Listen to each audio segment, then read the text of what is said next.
Dito na kami. Nakarating din kami. Ang oras dito is alas 7 na ng gabi. Yan. Hintayin pa lang namin ang aming driver. Ang aming financer driver pa. Financer na driver pa. Saan kayo niyan?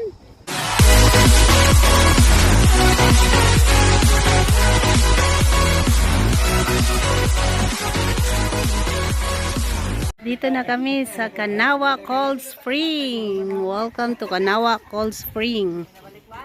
Ito yung view. Yan. Tapos papasok kami doon sa loob. Ang open pala dito is 7:30 ng umaga. Mag-close din siya ng 5 ng hapon. Hello, good morning. Hello.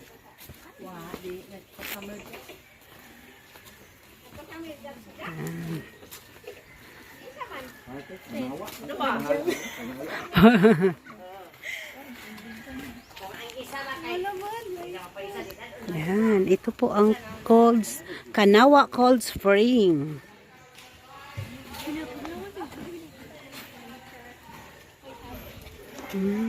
Ito pala sa baba, pwedeng maglaba. May mga table din. Ayan. Welcome Kanawa Cold Spring.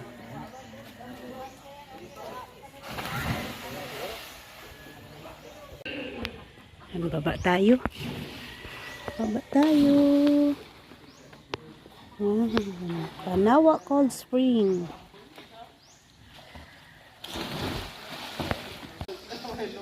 Magkano entrance dito? 20 pesos. 20 pesos. Ang entrance dito guys, 20 pesos. Ayan. Tapos pwede ka na maligo. Yan.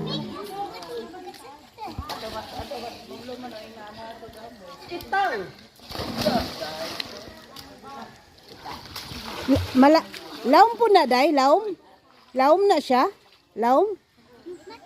Dili, matugkad ninyo, dili. Oy, laom kay di matugkad. O sige, banat. Pandara na. Ang laki naman ng manubila mo. Wow, ang galing nila mag-swimming, oh. Wow, salap. Galing.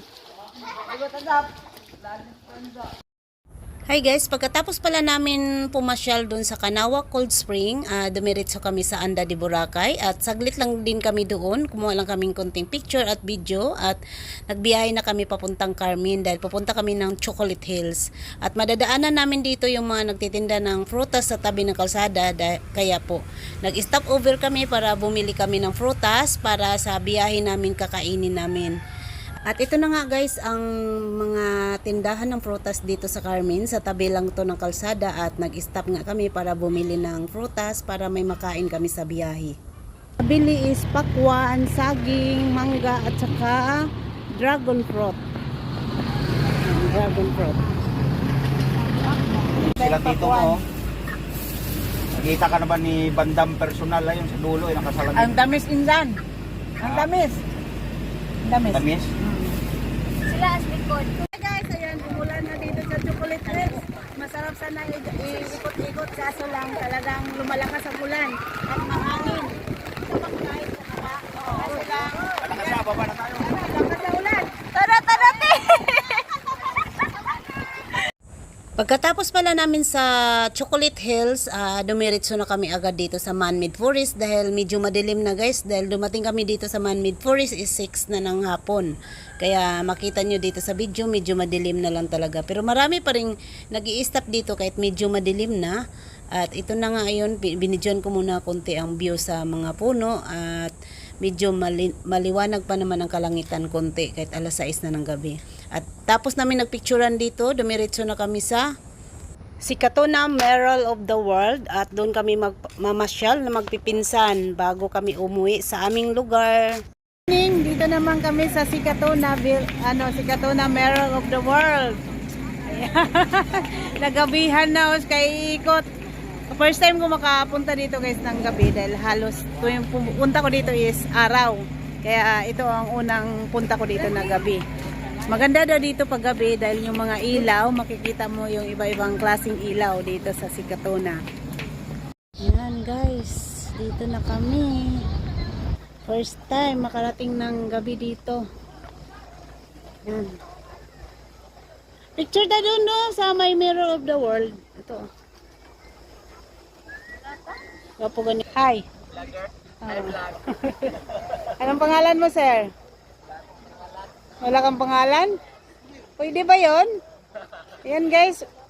May tao pa lang walang pangalan. Tao na lang pangalan niya. Ayan.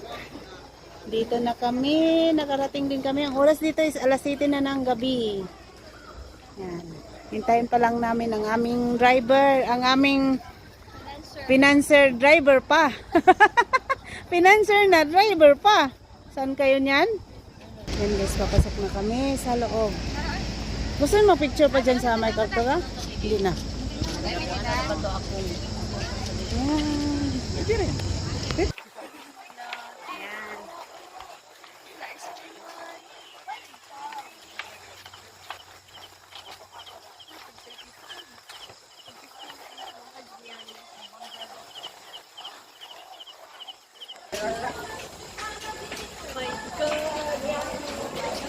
Wow, nice pala dito guys pag gabi. Ito banda oh, picture tago tara. Welcome to Mirror of the World, si Katona.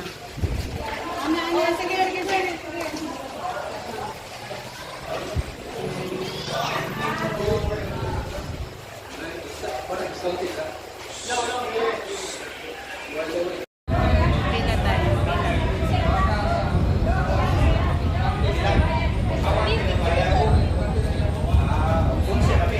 Onsi rata.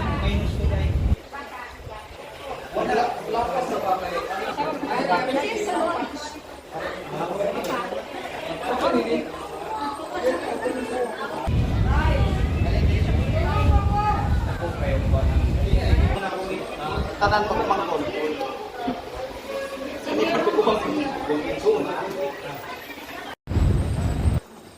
Hi guys, ayan, dito na kami sa loob ng si Katona Mirror of the World. Ayan. Nice pala din dito guys pag gabi. Makikita mo yung mga ilaw.